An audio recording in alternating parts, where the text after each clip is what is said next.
ये सीजन नहीं, कब कोई भी सीजन नहीं हुआ रहेगा। मुझे तो पता भी नहीं, मैं फिर भी कॉन्फिडेंटली कह रहा हूँ कि 230 के स्ट्राइक रेट से किसी ने ऑरेंज कैप रिटेन ही नहीं की रहेगी 700 रन मार के। मुझे तो लगता है कि रियान पराग वेव मार रहा था, पैडअप नहीं किया था और जल्दी जल्दी भेजना था। बेचारा जडेजा रेडी था तो संगकारा ने बोला जडेजा तू रेडी है, तू चले जा। आरआर कभी भी नहीं लग रही थी कि मैच में थी। 220 बहुत कम रन थे भाई, कम से कम 250 मारने चाहिए थे, तब जाके जीटी की टीम प्रेशर में आती है और फिर उनके विकेट्स गिरते थे ऊपर वालों के। भाई जीटी का ये प्लेयर क्या खेला है, मतलब बिल्कुल भी एक्सपेक्टेड नहीं था कि ऐसा कुछ ये करके दिखाएगा। और जबकि ऐसे विकेट पे बिल्कुल भी इजी नहीं था भाई ऐसा कुछ करना। और ऐसे मैच में, मतलब सेमीफाइनल की मैच थी समझो, डायरेक्ट आप फाइनल खेलोगे ये मैच के बाद, और जीटी के प्लेयर ने ऐसा कुछ करके दिखाया। साई सुदर्शन लगा था और दूसरी बार हिट विकेट कैसे हो सकता है भाई। आज भी अगर साई सुदर्शन हिट विकेट नहीं होता ना, मुझे लगता है साई सुदर्शन सेंचुरी बना लेता, क्योंकि जैसे वो खेल रहा था, जो जैसे क्लीन बाउंड्रीज मारे उसने। और वापस आज भी भाई जो बॉल पे हिट विकेट हुआ है वो बॉल बाउंड्री के लिए गई थी, और उसके पहले की मैच भी आरसीबी के अगेंस्ट जो बॉल पे आउट हुआ था वो बॉल बाउंड्री पे गई थी। भाई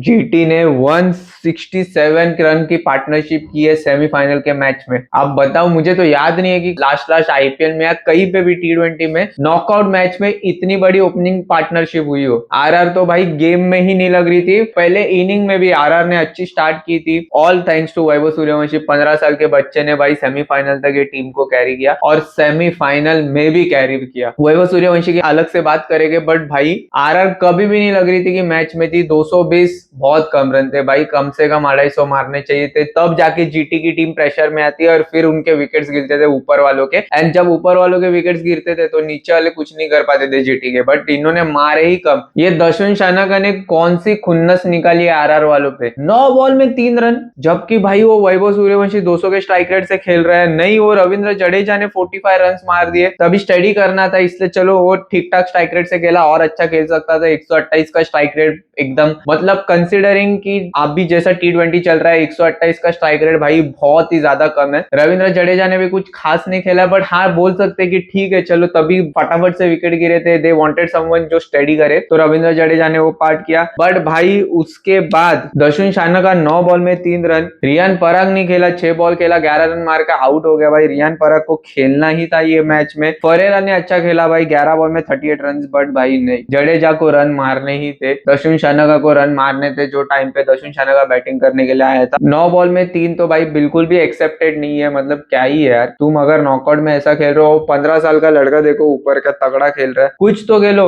9 बॉल में कम से कम है ना 20-18 रन मारने चाहिए थे, जो सिचुएशन में आरआर थी तभी, जो सिचुएशन में वैभव सूर्यवंशी ने आरआर को लाके रखा था, तो वहां से तो भाई 240 ही बनने चाहिए थे। एंड अभी भी मुझे लगता है यार आरआर हारी तो ठीक, बट यार ये वैभव सूर्यवंशी की सेंचुरी हो जानी चाहिए थी। ये तो एक चीज हो जाती है आरआर से कम से कम। आई नो कि पर्सनल माइलस्टोन मैटर नहीं करते भाई, जितना मैटर करता है, बट भाई तुम्हारी टीम इतनी हग्गू है, अगर ये 15 साल का लड़का आउट होता है तो तुम 200 भी मुश्किल से पार कर रहे हो भाई, रो रो के पार कर रहे हो। जबकि 200 में से 170 172 पे वैभव आउट हुआ, मतलब भाई टेक्निकली 40 रन मारे वैभव आउट होने के बाद, सिर्फ 40 रन मारे आरआर ने। सोचो इतना खराब, इतना भाई एवरेज क्रिकेट खेलती है आरआर। और ये होना ही, ये मैच में नहीं तो फाइनल में होने ही वाला था। जिस दिन जोफ्रा आर्चर वैभव सूर्यवंशी दोनों में से एक का दिन खराब जाता है, आरआर हारने ही वाली थी। आज भाई जोफ्रा आर्चर का दिन खराब गया और आरआर हार गई। स्टार्टिंग के 2 ओवर में जोफ्रा आर्चर को वहां पे विकेट नहीं दिया जीटी ने, उसके बाद जो भी बॉलर आया सबको पहला जोफ्रा, इनफैक्ट जोफ्रा आर्चर को भी पहले 2 ओवर में पहला ही था जीटी वालों ने। बट उसके बाद तो भाई इन लोग सुनने से रहे, किसी को ब्रिजेश शर्मा को 44 रन पड़े, तुषार देशपांडे को 3 ओवर में 34 रन पड़े,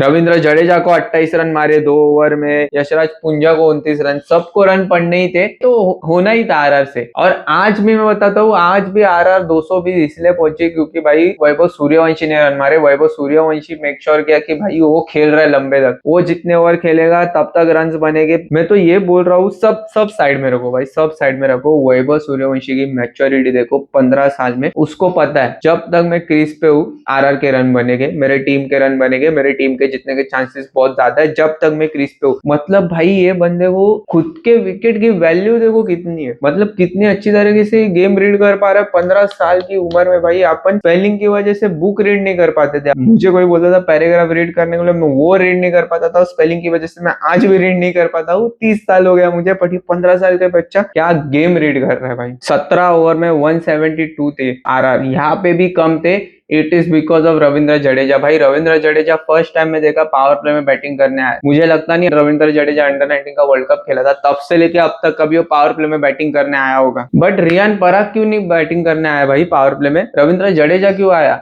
अगर स्टेडी खेलना था तो रियान पराग भी खेल लेता, वो भी धीरे धीरे खेल लेता, दर्शन शनाका खेल लेता, रविंद्र जडेजा के आने की क्या जरूरत थी? मेरा तो पहला यही क्वेश्चन है, मेरा पहला थॉट तो यही है कि ऐसा क्या हो गया कि उसको आना पड़ा, जडेजा को पावर प्ले में आना पड़ा, तुम्हारे पास बैटर नहीं है? फिर उसके बाद क्या है, जडेजा ने वो किया जो उसको जमता है। मैं तो बोलता हूँ कि पावर प्ले में जडेजा को ही भेजना था, उससे अच्छा तो जोफ्रा आर्चर को भेज देते भाई। मजाक कर रहा हूँ, बट भाई रियान पराग क्यों नहीं आया? उसको आना, उसका टेक्निकली आना बनता था। मुझे लगता है कि एक जिसका भी डिसीजन था कि भाई रविंद्र जडेजा को भेजो, वो खराब गया आरआर के लिए। मुझे तो लगता है कि रियान पराग वेव मार रहा था, पैडअप नहीं किया था और जल्दी जल्दी भेजना था। बेचारा जडेजा रेडी था तो संगकारा ने बोला जडेजा तू रेडी है, तू चले जा, हाँ जा जा जा, वो वेप मार रहा है रियान पराग, वो उसका वेप मार के हो गया तो वो आएगा, अभी के लिए तू चले जा। ये हुआ है। मुझे तो लगता है भाई वैभव सूर्यवंशी ऐसा लेजेंड है ना, ये उम्र में ही लेजेंड बन गया है। इसको भाई कोई और टीम के लिए खेलना चाहिए जहां से आईपीएल टाइटल जीत सकता है। आरआर में तो अभी क्या ही बोलूं भाई, इन लोग अभी वो हो गए कि सिर्फ अप्रैल तक अच्छा क्रिकेट खेलेंगे, मई में हमसे कुछ उम्मीद मत करो कि हम अच्छा क्रिकेट खेले, और मई में हम लोग तो टाइटल जीतने से ही रहे, हम लोग बिल्कुल भी टाइटल नहीं जीतेंगे। आरआर वैसी टीम हो गई है भाई। ये वैभव सूर्यवंशी पूरा डिजर्व करता है आईपीएल टाइटल जीतना। ये भाई खेले सीएसके के लिए, खेले केकेआर के लिए, खेले एमआई के लिए, जो ऐसी टीम के लिए खेले जो जीतने के चांसेस है, जिनके पास वो जुनून है, जिनको पता है कैसे जीतना है, उनके लिए खेले और जीते भाई टाइटल। बस यही है।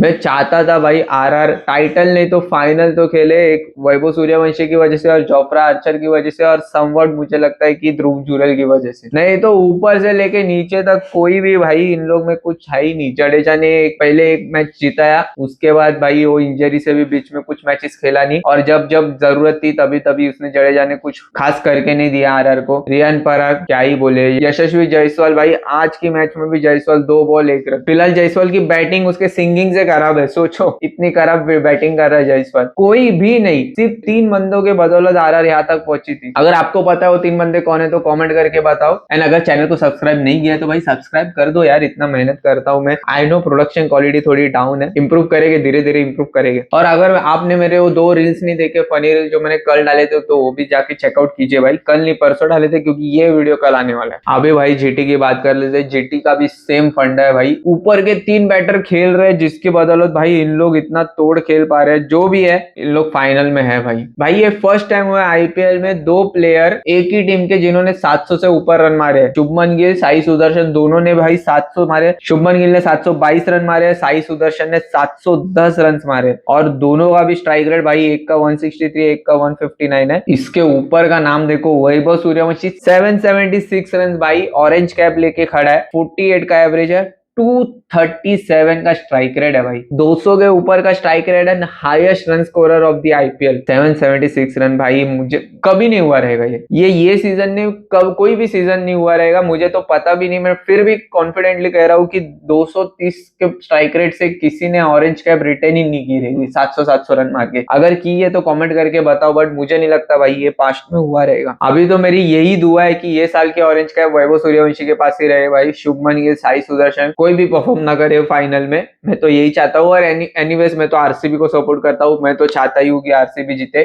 आपको क्या लगता है कौन सी टीम फाइनल जीतनी चाहिए, कमेंट करके बताओ भाई। एंड चैनल को सब्सक्राइब नहीं किया तो कर दो यार, सब्सक्राइब कर दो, फ्री है, फुकट है, कर दो भाई। 72 सिक्सेस मारे हैं वैभव सूर्यवंशी ने, ओ हो। उसके बाद शुभमन गिल ने 33, मतलब सोचो वैभव सूर्यवंशी ने डबल मारे जो सेकंड पे हो भाई। विराट कोहली ने ये सीजन में भी 600 रन मारे, एग्जैक्ट 600 रन मारे। ईशान किशन ने भी 602 रन मारे यार। केएल राहुल ने 593 रन मारे। कुछ भी हो जाए भाई, फाइनल में आरसीबी जीते और ऑरेंज कैप वैभव सूर्यवंशी के पास रहे, ये 2 चीज हो गई तो फाइनल में बहुत खुश होऊंगा संडे को। तो मुझे ऐसा लगेगा मेरा संडे सफल हो गया। अगर दोनों में से एक भी चीज नहीं होती तो थोड़ा थोड़ा भाई मैं दुखी रहूंगा, स्पेशली अगर आरसीबी नहीं जीतती है तो मुझे तो भाई बहुत दुख होगा। अगर आपको भी दुख होगा तो भाई सब्सक्राइब कर दो, अगर दुख होगा तो भाई मिलके दुख बांटेंगे, अगर खुशी होगी आरसीबी जीतेगी तो मिलके खुश होगी। करोगे यार, वो नाम पे सब्सक्राइब कर दो। और मैं चाहता हूँ भाई फाइनल में साई सुदर्शन कुछ अलग वैसे आउट हो, ये वैसे आउट ना हो, बस कुछ भी बात करो। प्रिंस ने किंग का काम करके दिखाया इतने बड़े हाई स्टेक मैच में, हाई सिचुएशन में, हाई प्रेशर में भाई सेंचुरी मार के टीम को जिताया, मेक श्योर किया कि फिनिश द गेम। फाइनल में एंड में आउट जरूर हो गया भाई, वो बॉल में बॉल भी अच्छा बॉल डाला था जोफ्रा आर्चर ने, वो सब ठीक है, बट भाई क्या चेस किया है, लिटरली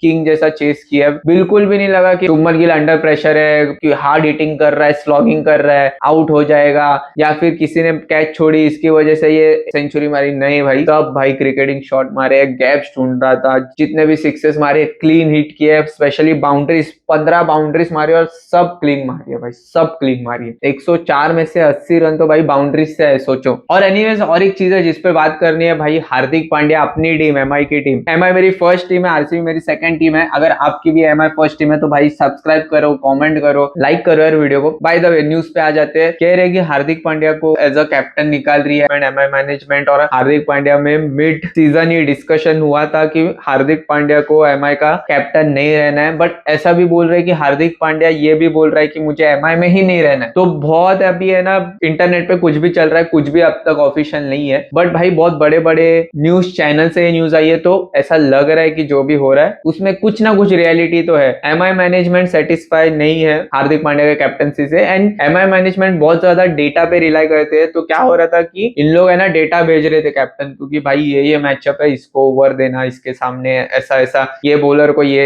एग्जीक्यूट करना, ये फील्ड लगाना, और ऐसा बोल रहे कि हार्दिक पांड्या उनकी बात नहीं सुन रहा था। बट भाई ये कुछ भी मतलब किसी पे भी सच्चाई नहीं मान सकते, क्योंकि इंटरनेट पे लोग हजारों अपनी अपनी चीजें चलाते। तो भाई एक चैंपियन प्लेयर को ऐसा कुछ भी मतलब उसके बारे में कुछ भी गलत सलत नहीं बोलना है, मजाक करना है, बंकस करना है, जोक करना है, वो अलग चीज है, बट ऐसे फॉल्स एलिगेशंस नहीं लगाने कि भाई ये ऐसा करता था वैसा ही करता था, ये सब ये चैनल पे नहीं होता है। बंकस मजाक मस्ती होती है, किसी प्लेयर को अपन बुरा नहीं बोलते, किसी प्लेयर को गाली नहीं देते, हेट नहीं, ये सब ये चैनल पे नहीं होता है। पता नहीं यार ये रियलिटी है क्या, हार्दिक पांड्या सच्ची में ऐसा कर रहा था नहीं कर रहा था, बट जब तक अपने को ये इनसाइड सोर्स से नहीं पता चलता अपन ये मानते हैं कि हार्दिक पांड्या बिल्कुल भी नहीं कर रहा था और ये सब अफवाह है। एमआई मैनेजमेंट की बात ना सुनना, कोचिस की बात नहीं सुनना, ये सब अफवाह ऐसा कंसिडर करते हैं अपन। ये चीज तो जरूर है भाई कि हार्दिक पांड्या को बहुत ज्यादा प्रेशर महसूस हो रहा था कैप्टनसी करने के लिए, और वो खुद का परफॉर्मेंस भी नहीं दे पा रहा था एमआई के लिए एज अ कैप्टन, मतलब एज अ प्लेयर, बिकॉज वो कैप्टन था, और कैप्टनसी भी लेट्स एक्सेप्ट द फैक्ट कि बहुत सारी चीजें एज अ कैप्टनसी उसने गलत डिसीजन लिए थे, तो एमआई ने उसको कैप्टनसी से निकालना, किसी और को कैप्टनसी देना, ये बनता है। But as an MI fan मैं चाहता हूँ Hardik Pandya as a player MI के लिए खेले। ये बंदा कितने सारे चैंपियनशिप जिता सकता है एमआई को, अगर ये एमआई के लिए खेलता है तो इसका बनता है भाई खेलना, इसने एमआई के लिए खेलना चाहिए। कोई और टीम के लिए मैं एज एमआई फैन तो नहीं देखूंगा हार्दिक पांड्या को खेलते, और मुझे बहुत बुरा लगेगा अगर एमआई हार्दिक पांड्या को निकालती है। तो इतने मुश्किल से भाई तुम लोग ने लाए है, इसको रखो अच्छे से, जो भी ईगो क्लैशेस है हार्दिक पांड्या के एमआई मैनेजमेंट के वो भाई रिजॉल्व हो। एंड अगर हार्दिक पांड्या चाहते ही है कि नहीं भाई मुझे तो एज अ कैप्टन ही खेलना है, मैं तो फ्रेंचाइजी के लिए एज अ कैप्टन ही खेलूंगा, तो भाई it's up to Hardik Pandya. अगर वो चाहता ही है कि वो कैप्टन करे तो भाई कोई और टीम के लिए रिलीज करना चाहिए, बट एमआई ने खुद से नहीं एज अ प्लेयर जाने देना चाहिए हार्दिक पांड्या को, ऐसा मेरा मानना है। और अगर कोई दूसरे टीम के लिए एज अ कैप्टन खेलता है तो भाई बहुत सारी टीम है जो हार्दिक पांड्या को लेना चाहिए। पहले तो है भाई टीसी, दिल्ली वाले चाहेंगे हार्दिक पांड्या को लेना, केकेआर वाले चाहेंगे क्योंकि केकेआर के पास कैप्टन नहीं है, तो एलएसजी भाई बहुत स्ट्रॉन्ग कंटेंटर है जो हार्दिक पांड्या को ले सकती है, क्योंकि उनको तो भाई चाहिए ही कैप्टन, और हार्दिक पांड्या को भी कैप्टनसी करनी है, तो माइट एज वेल वो एलएसजी के लिए करे। बट भाई मुझे ऐसा लग रहा है कि अगर एमआई किसी को देगी हार्दिक पांड्या को, तो मुझे लगता है कि उनसे कोई एक प्लेयर लेगी, जैसे केकेआर से वो ग्रीन ले सकते हैं क्योंकि ग्रीन ऑलरेडी एमआई में था, रोमन एंड पॉल को भी ले सकते हैं, या फिर डीसी को अगर देगी तो अक्षर पटेल लेगी, डेविड मिलर को शायद ले सकते हैं, बट नहीं यार इन लोग के पास ऑलरेडी फिनिशर है, रुदरफोर्ड है, इन लोग के पास विल जैक्स है। ये जो है ना प्लेयर को स्वैप करना भाई, इसमें हमेशा नुकसान मुझे लगता है कि एमआई का है, क्योंकि कोई दूसरा हार्दिक पांड्या को रिप्लेस ही नहीं कर सकता है। Let's just accept the fact, पहले तो भाई हार्दिक पांड्या इंडियन है, वो एक रीजन है, ऑब्वियसली उसकी बॉलिंग बैटिंग प्रेशर सिचुएशन में भाई ओवर्स डाल सकता है, एक्सपीरियंस है प्रेशर सिचुएशन में ओवर्स डालने की। वर्ल्ड कप में भाई, वर्ल्ड कप में डाल के इंडिया को जीता है, फाइनल में हेनरिक क्लासन का विकेट निकाला था 2024 में और फाइनल जिताया था इंडिया को। उसके बाद भाई ये वर्ल्ड कप में 26 के वर्ल्ड कप में सेमीफाइनल में 9 रन की ओवर डाली थी हार्दिक पांड्या ने, सिर्फ 9 रन की, फिर वो थ्रो मारा था लास्ट ओवर में, जैकब बैतल जो एंड पे रन आउट हुआ था वो भी हार्दिक पांड्या ने थ्रो किया था। तो भाई ये सब माइन्यूट चीजें है जिसकी वजह से भाई हार्दिक पांड्या को रिप्लेस करना कोई भी प्लेयर के लिए पॉसिबल नहीं। He is a champion player, ये तो भाई एक्सेप्ट करना होगा। यस, अगर वो खुद बोलेगा नहीं भाई मैं एमआई के लिए खेलूंगा, बट एज अ कैप्टन नहीं एज अ प्लेयर खेलूंगा, मुझे चलेगा दूसरे कैप्टन के अंदर खेलना, अगर ये वो ऐसा बोलता है तो भाई मुझे लगता है कि एमआई वो स्ट्रॉन्ग टीम है। सेम टीम, यही टीम जो खेली थी ये सीजन, अगले सीजन कुछ अलग खेलेगी, ये तो भाई फॉर श्योर होगा। तो ये था भाई न्यूज एलएसजी के बारे में, ऋषभ पंत के बारे में, एमआई के बारे में, और फिर आज का रिव्यू क्या था मैच के बारे में। अभी फाइनल कौन जीतेगा, तो मैं तो भाई आरसीबी को सपोर्ट कर रहा हूँ। आपकी टीम कौन सी जिसे आप सपोर्ट कर रहे हो, आरसीबी या जीटी, कमेंट करके बताओ। See you in the next video.